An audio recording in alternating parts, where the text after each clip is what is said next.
তো আজকে teachers day পালন করলাম।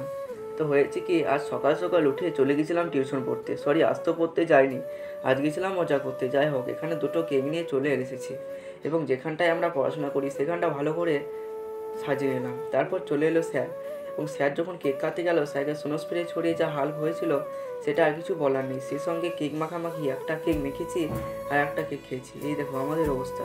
তারপর মুখ হাত পা পরিষ্কার করলাম এবং স্যার বলছিল যে তোরা কি খাবি বল। আমরা বললাম স্যারকে আমরা এগরোল খাবো। তারপর এগরোল খেয়ে বাড়ি এসে চলে গেছিলাম আর একটা টিচার্স ডে সেলিব্রেশন করতে। তারপর ঘরটা ভালো করে সাজিয়ে স্যারের আসার অপেক্ষায় ছিলাম।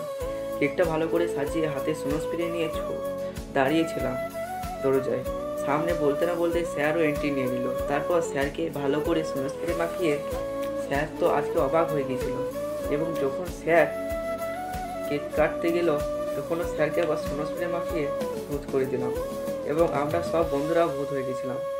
তারপর স্যার সবাইকে একটু করে কেক খাইয়ে দিল, এখানে আমাকে একটু কেক খাইয়ে দিল। তারপর দেখি স্যার কেক মাখিয়েও দিল, কিন্তু ভাই যখন কেক মাখামাখি হচ্ছিলো তখন আমি বাইরে চলে এসেছিলাম, তাও ছাড়েনি আমাকে।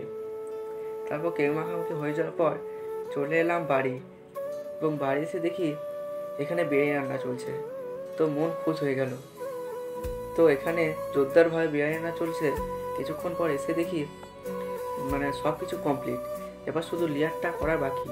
এখানে সব কিছু আইটেম এবং রাইস রেডি। তারপর বিরিয়ানিটা লেয়ার হয়ে গেলে এবং বিরিয়ানিটাকে কিছুক্ষণ দমে রেখেছিলাম, তারপর দেখি এখানে পাতাও আনা হয়েছে। তারপর বিরিয়ানিতে দম দেওয়া হয়ে গেলে একটা পাত্রে ঢেলে পাতে একটু বিরিয়ানি ও স্যালাড নিয়ে বিরিয়ানিটা খেয়ে আজকের এই ব্লগটি শেষ করলাম। টাটা।